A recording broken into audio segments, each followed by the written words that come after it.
여러분 안녕하십니까? 오늘 도내에서는 10개 시군에서 코로나19 신규 확진자 25명이 더 나왔습니다. 오후 6시 기준 지역별 신규 확진자를 보면 강릉에서 가족 간 감염 등으로 12명이 나왔고 속초와 삼척, 홍천, 횡성에서 2명씩, 춘천과 원주, 영월, 양구, 고성에서 1명씩이 새로 확진됐습니다. 이에 따라 강원도 누적 확진자는 모두 5,178명으로 늘었습니다.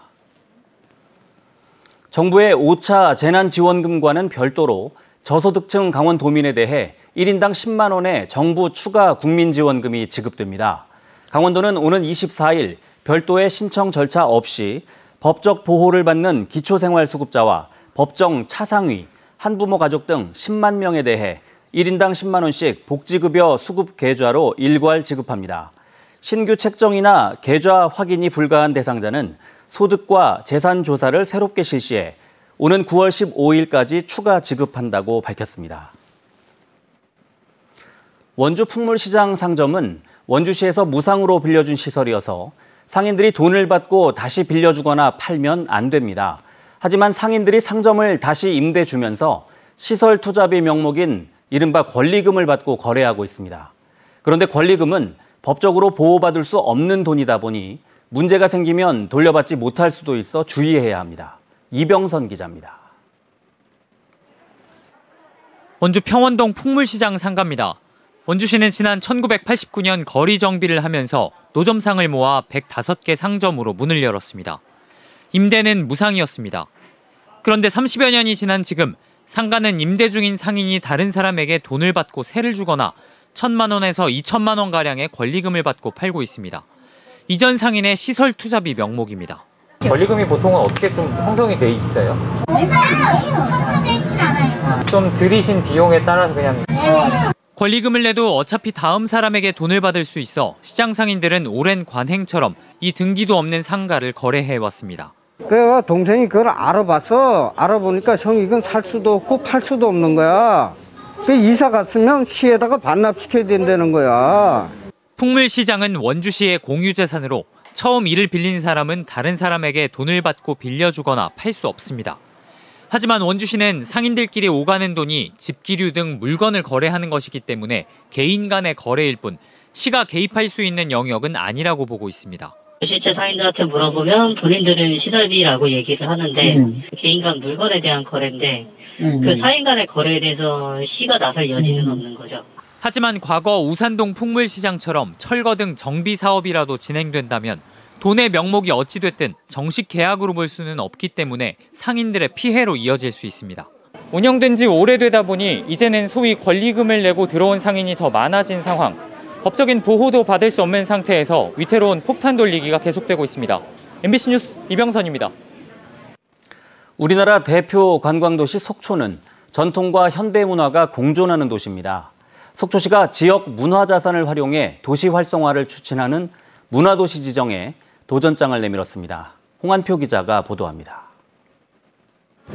갓 20살이 된 청년부터 40을 훌쩍 넘긴 가장까지 남녀노소, 연령대 모두 다양한 단원들이 시간을 쪼개 모여 연습한 교향곡을 관객들에게 선보입니다. 어둠과 함께 한낮의 번잡함이 사그라지면 해변은 버스커의 천국이 됩니다.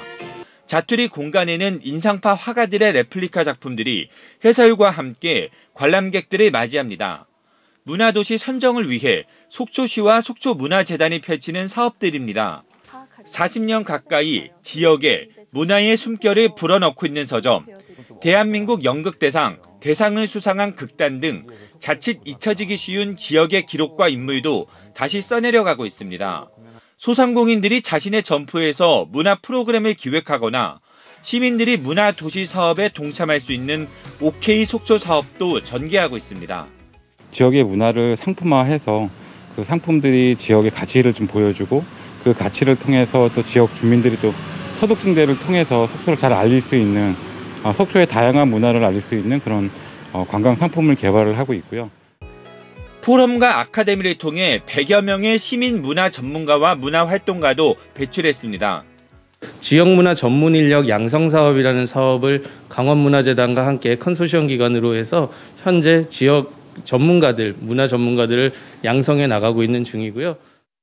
또 옛 대포 정수장에는 허브 기능을 하는 문화도시 거점센터가 마련될 예정입니다. 속초시도 지난 4월 행정협의체를 꾸리고 문화특화 지역 사업을 펼치는가 하면 최근에는 문화체육관광부의 현장 검토 대상으로 선정됨에 따라 문화도시 지정에 한 발 더 다가서게 됐습니다. 속초다운 삶의 조화 공존문화도시 속초를 비전으로 앞으로 있을 현장 검토와 종합 발표를 차질 없이 준비해서 예비 문화도시에 선정되고 법정 문화도시 지정을 통해 문화도시로 최종 지정되면 5년 동안 국비를 포함해 최대 200억 원의 사업비가 투입됩니다. 강원도 내에서는 원주와 강릉, 춘천이 문화도시로 선정됐고 속초 외에 영월, 평창, 양양 등이 문화도시 선정에 도전장을 내밀고 있습니다. MBC 뉴스 홍한표입니다. 지난달 중순부터 개장했던 도내 해수욕장들이 오늘부터 순차적으로 폐장합니다. 강원도 환동해 본부는 동해와 고성, 양양 지역 53개 해수욕장이 오늘 폐장했고 삼척은 내일, 강릉과 속초 지역 해수욕장들은 오는 29일 폐장한다고 밝혔습니다. 해수욕장 폐장 이후엔 수상안전요원이 철수하고 인명사고 위험이 높아 물놀이가 금지됩니다. 강릉과 태백, 평창의 도내 3개 시군이 정부의 수학기 농업인력 지원 대상지로 선정됐습니다. 농림축산식품부는 채소와 과일 주산지 전국 21개 시군을 수학기 인력 중점관리 시군으로 지정하고 이달부터 오는 10월까지 농촌인력중개센터나 봉사단체, 군부대 등을 이용해 농업 인력을 지원하기로 했습니다. 강릉과 태백, 평창은 고랭지 배추 주산지로 이른 추석에 쓰일 배추의 원활한 공급을 위해 인력이 지원될 예정입니다. 교육부의 일반 재정 지원 대상에서 탈락한 도내 전문대학들의 반발이 커지고 있습니다. 강릉 영동대와 한국골프대, 송곡대, 송호대, 세경대 등 5개 전문대는 강원도 전문대 7곳 가운데 5곳이나 탈락한 건 지역 균형 안배에 어긋난다며 오는 25일 최문순 도지사를 만나 공동 대응하겠다고 밝혔습니다. 또 대학마다 특성이 다른데 하나의 잣대로 평가한 건 평가 자체가 잘못된 것이라며 행정소송 등 강도 높은 대응책을 논의하겠다고 덧붙였습니다. 강원도의 첫 광역 통합 일자리 축제인 2021 온 오프라인 강원 일자리 박람회가 내일 개막합니다.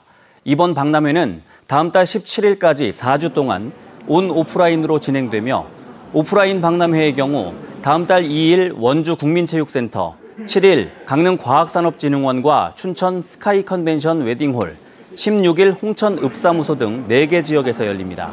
온라인 박람회는 강원도 일자리 통합 플랫폼 강원 일자리 정보망을 통해 진행되며 채용 설명회, 온라인 화상 면접, 기업 설명회, 취업 특강 등 다양한 프로그램이 제공됩니다.